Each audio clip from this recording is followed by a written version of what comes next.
नमस्कार, मैं हूं आपके साथ मयंक। आज 27 तारीख है और इस वक्त की सबसे बड़ी खबर, अमेरिका ने ईरान के सिरी आइलैंड पर टॉम हॉक मिसाइलों से हमला किया है। ये हमले ईरान के ड्रोन साइट्स पर किए गए हैं, मिसाइल लॉन्चर्स पर किए गए हैं और रडार्स पर किए गए हैं। देखिए, मैं लगातार आपसे कह रहा था कि जो एमओयू साइन हुआ है वो ज्यादा दिन टिक नहीं पाएगा और ये उसका नया एग्जाम्पल है। एक बार फिर अमेरिका ने ईरान के आइलैंड्स पर हमला किया है, मल्टीपल साइट्स को निशाना बनाया गया है और टॉम हॉक मिसाइल्स का भी इस्तेमाल किया गया है। लेकिन इसके साथ की जो खबर आ रही है वो भी सुन लीजिए। लेटेस्ट अपडेट, ईरान ने पलटवार भी कर दिया है और जो ईरान की तरफ से खबरें हैं उसके मुताबिक ईरान की तरफ से कहा जा रहा है कि हमने अमेरिका की एक मिलिट्री साइट को निशाना बना दिया है, यानी अमेरिका के एक और बेस पर मिसाइल दाग दी है।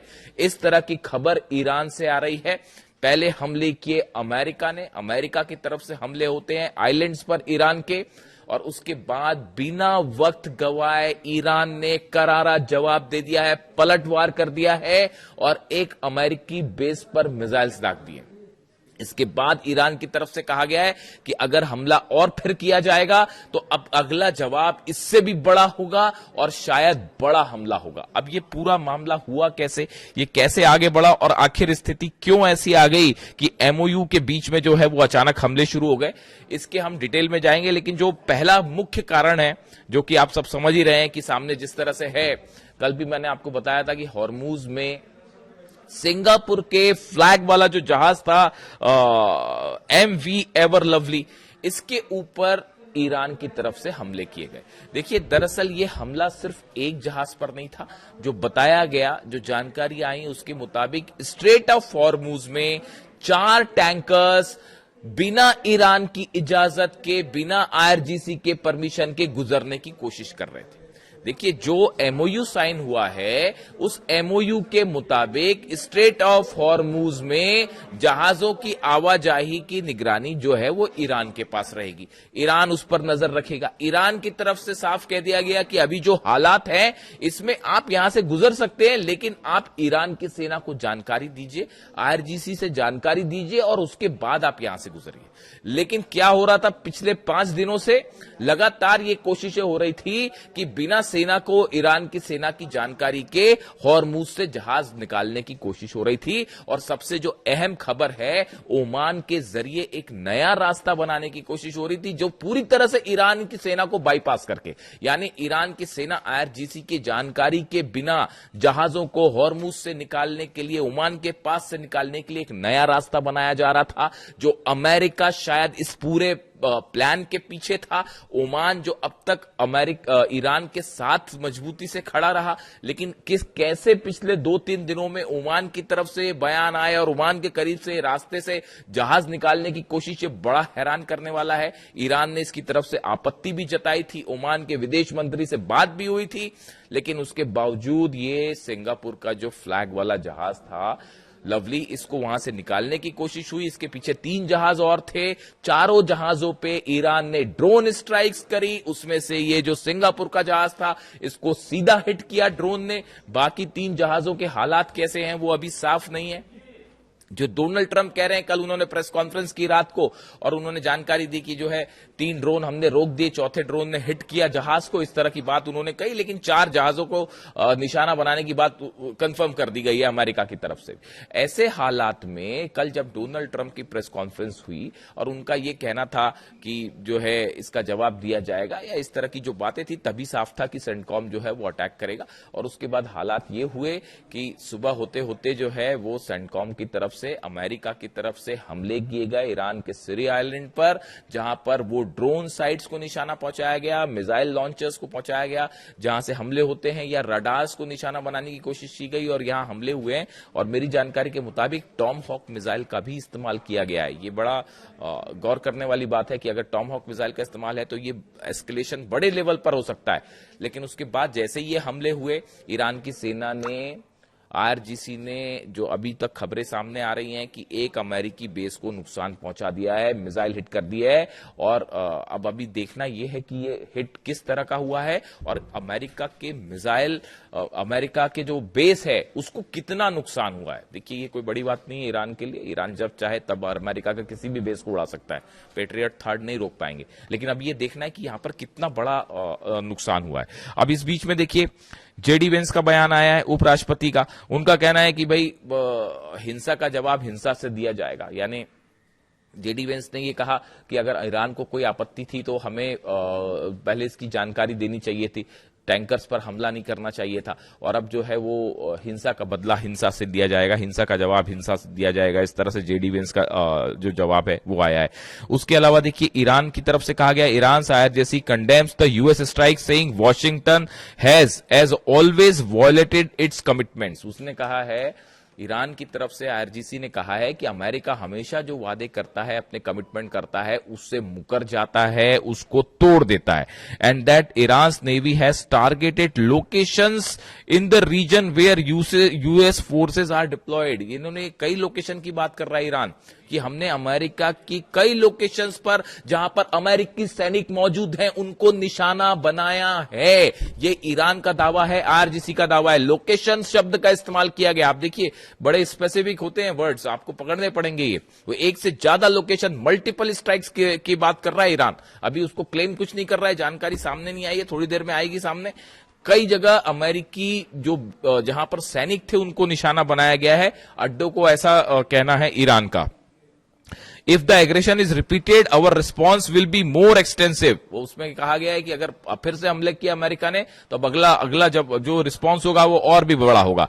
Ibrahim Azizi, head of the Iranian parliament's national security committee, says on X that US president Donald Trump has shown he has no commitment to the principles of negotiations और a cease fire. देखिए, ये इब्राहिम अजीज साहब जो हैं, ये इनका ये कहना है कि डोनाल्ड ट्रंप का ये जो एमओयू साइन हुआ, इसको लेकर उनका कोई कमिटमेंट नहीं है। सीज फायर को लेकर वो हमेशा धोखा देते हैं, अपनी बात से मुकर जाते हैं। ये कहना ईरान का, यानी ईरान का देखिए जीरो ट्रस्ट है अमेरिका के ऊपर, जीरो विश्वास। यही बात जो है अली खामनेई साहब ने कही थी कि कभी भी अमेरिका की बात पर विश्वास नहीं किया जा सकता। देखिए, मैं बार बार आपको ये बात बोलता हूं, हर बार की कहानी है ये कि अब एमओयू हो गया, अब सीज फायर हो गया, फिर बीच में हमले हो गए। ये सब कुछ ऐसा ही हो रहा है। वो इजराइल के जहाज मंडरा रहे हैं ईरान के बॉर्डर के करीब। हकीकत आप जानना चाहते हैं? देखिए, बड़े बड़े पत्रकार दावे कर रहे हैं कि अब जो है वो डील हो गई है, अब शांति हो जाएगी और नेतन्याहू का सरेंडर हो गया। ऐसा कुछ नहीं है। नेतन्याहू और ट्रंप के बीच में कोई लड़ाई नहीं है। बड़ा प्लान तैयार है ईरान को हिट करने का। इलेक्शंस खत्म होंगे अमेरिका में, बड़ा हमला होगा ईरान पर और पिछली बार से बड़ा हमला होगा। पुतिन की तरफ से यह अलर्ट किया गया ईरान को, चीन की तरफ से अलर्ट किया गया ईरान को कि बड़ी जंग की तैयारी करिए, ये 40 दिन से बड़ी जंग होने वाली है।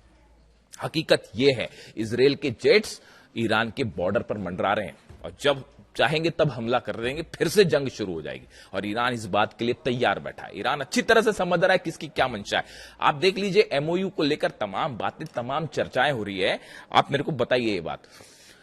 मार्को रूबियो, अमेरिका के विदेश मंत्री मार्को रूबियो, आप देखिए गल्फ कंट्रीज की जितने हैं सबकी उन्होंने यात्रा की, तमाम विदेश मंत्रियों से मुलाकात की। बहरीन में बैठक के बाद जो जीसीसी और अमेरिका, जो गल्फ कंट्रीज और अमेरिका के बीच में जो बैठकें हुई, उसके बाद जो बयान आया उसमें कहा क्या गया कि ईरान की मिसाइलों से खतरा है, ईरान की मिसाइलों पर लगाम लगानी चाहिए। अब देखिए, मिसाइल का उस 14 एमओयू में कहीं पॉइंटर में कहीं जिक्र नहीं था, लेकिन नेतन्याहू डर रहे हैं कि जब तक मिसाइल है तब तक कोई बाल बाका नहीं कर सकता, ईरान से कोई पंगा नहीं ले सकता, मिसाइल के मार के हालत खराब कर देगा ईरान। तो फिर क्या किया जाए? तो अब धीरे से वो मिसाइल को कैसे करके जो है उस एमओयू का हिस्सा बनाया जाए, कैसे मिसाइलों को भी जो है इस डील का हिस्सा बनाया जाए, मिसाइलों पर कैसे लगाम लगाई जाए। तो उसका तरीका क्या है? अब जितने अरब देश हैं उनसे बात करके शुरू हो गया। अरब देश भी कह रहे हैं कि हाँ नहीं, मिसाइल तो खतरनाक है, मिसाइल पर रोक लगनी चाहिए। ये साजिश होती है कि एमओयू पर आप हटके नई शर्तें उसमें जोड़ने की कोशिश। ये बात क्या ईरान को समझ नहीं आ रही? एक बात समझ में आ रही है कि किस तरह से आप जो है एमओयू की मूल शर्तों से हटने की कोशिश कर रहे हैं, उसमें नए चीजों को जोड़ने की कोशिश कर रहे हैं। यही अली खामनेई साहब कह रहे थे, हमेशा वो यही कहते थे कि आप जो है पहले से तय कर दोगे क्या करना है, फिर कुछ शर्तें रखोगे, फिर उसमें एक्स्ट्रा चीजें जोड़ने लगोगे। मिसाइल वाला मामला यही है जो जीसीसी की बैठक के बाद प्रस्ताव आया। आप देखिए $300 अरब को लेकर जो बात है, क्या कहीं लिखा हुआ उसमें कि अमेरिका से अनाज खरीदेगा ईरान? कहां लिखा है एमओयू में? बताइए। मैंने तो रट डाला एक एक पूरा एमओयू, जितना एक एक पॉइंटर्स जो है, कौन से पॉइंट में क्या लिखा है, उसका क्या एक्सप्लेनेशन हो सकता है, कैसे वो, मैंने एक एक चीज रट डाली है जब से ये एमओयू साइन आया है। 14 पॉइंटर्स जो आए उसमें $300 अरब में कहां लिखा है कि ईरान जो है वो अमेरिका से किसी भी तरह की कोई चीज खरीदने को बाध्य है? डोनाल्ड ट्रंप क्यों पीछे पड़े हुए हैं कि अनाज खरीदिए, अनाज खरीदिए हमसे? ईरान खरीदे नहीं खरीदे, ईरान क्या करे वो ईरान डिसाइड करेगा। आप कौन होते हैं डिसाइड करने वाले कि उससे अनाज खरीदना नहीं खरीदना? ये कौन सा एमओयू हुआ, ये कौन सी शर्त हुई? इसीलिए ईरान कहता है कि आप जब सामने वाले की इज्जत नहीं करेंगे तो फिर इज्जत नहीं मिलेगी आपको। आप जैसा टिट फॉर टैट, हमला करोगे तो हमला मिलेगा। तीसरा पॉइंट आप देखिए यूरेनियम को लेकर, यूरेनियम को लेकर उसमें यह साफ लिखा है एमओयू में कि आगे जब बातचीत का दौर होगा 60 दिन का, तब ये फैसले लिए जाएंगे कि वहां पे इंस्पेक्टर्स अंदर जाएं या नहीं जाएं, आईएईए के क्या मैकेनिज्म बनता है, ये तो चर्चा के बाद होगा ना भाई। ये पहले से ही तय कर लिया कि नहीं, हाँ सब कहने लग गए, कि जेडी वेंस भी कहने लग गए, ट्रंप भी कहने लग गए कि हाँ नहीं बस अब अंदर इंस्पेक्टर भेजने हैं, बाकी कोई शर्त पूरी मत करिए आप। वो जो $12 अरब आने वाले हैं वो मत दीजिए आप, 300 बिलियन मत दीजिए आप, लेकिन चर्चा वहां नहीं, इंस्पेक्टर अंदर भेज दिए जी। ईरान बैठा हुआ है, ईरान मान लेगा इस बात को ना कि आपके अपने न्यूक्लियर साइट्स पे आपके आईईए के इंस्पेक्टर्स आ जाएं और लोकेशन सब चीजें पता।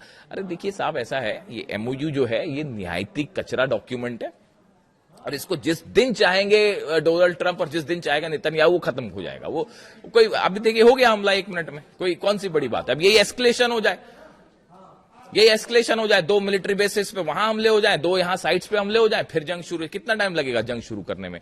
ये जंग एमओयू अपनी सुविधा के मुताबिक। अच्छा, कल मैं एक और खबर देख रहा था कि अमेरिका के कुछ सेना के बेसिस खाली किए जा रहे हैं, इस तरह की भी खबर थी। अरे भाई, वो सेना के जो बेसिस खाली किए जा रहे हैं वो एक बड़े वॉर प्लान के हिस्से के तहत किए जा रहे हैं कि जहां जहां ईरान ने ठोका है तो ऐसी जगह से बेसिस हटा लीजिए जो हमारे काम के नहीं है और जो जिनका इस्तेमाल स्ट्रेटेजिकली नहीं होना है, वरना वहां पे फिर कैजुअलिटी होगी और फिर जंग होगी, फिर मारेगा खुर्रमशहर, फतह 2 मारेगा तो क्या करेगा थार्ड और क्या करेगा पेट्रियट? नहीं रोक पाएगा। तो ऐसी जगह के लोकेशंस हटा लीजिए।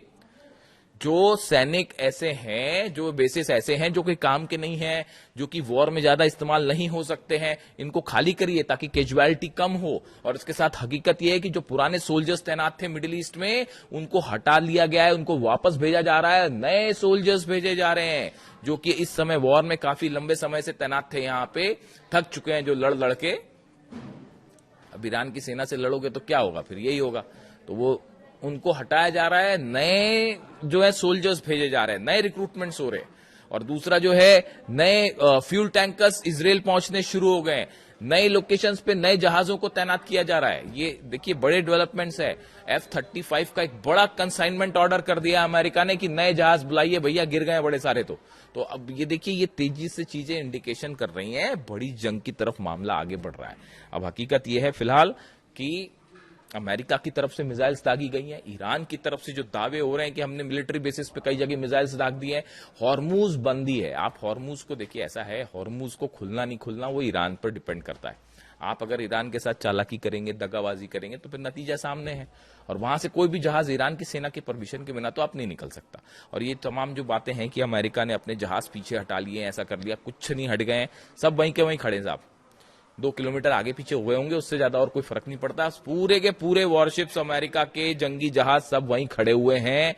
ईरान की फोर्स भी सामने खड़ी हुई है। जो जहाज निकल रहे हैं वो ईरान की परमिशन से। देखिए हालात ऐसे थे, पूरी दुनिया की इकॉनमी चरमरा जाती है अगर तेल बाहर नहीं निकलता तो। और रूस पे हमले हो रहे हैं, वहां देखिए रूस को दबाना है। रूस के ऑयल पॉइंट्स पे जो है 100 से ज्यादा रिफाइनरीज पे हमले हो गए हैं, ऑयल सेंटर्स पे पिछले 1 हफ्ते के अंदर। तो वो रूस का तेल मार्केट में नहीं आएगा, तो ईरान के तेल को कैसे भी करके जो है बाकी जो तेल फंसा हुआ है उसको मार्केट में लाना जरूरी है, वरना पूरी दुनिया का तेल बैठ जाएगा, दाम आसमान पहुंच जाएंगे, हालत खराब हो जाएगी। तो रूस पर दबाव बना रहे हैं तो ठीक है, दूसरी तरफ से तेल खोला जाए, इसलिए हॉर्मुज खोला गया था, डील को आगे बढ़ाया गया। तो भाई इतनी सच्चाई है और कोई सच्चाई नहीं। अब दोनों फ्लैश पॉइंट पे आमने सामने हैं। जैसी अपडेट आएगा किसको कितना नुकसान हुआ और क्या हालात है हॉर्मुज में, आप तक अपडेट पहुंचाऊंगा। Thank you so much.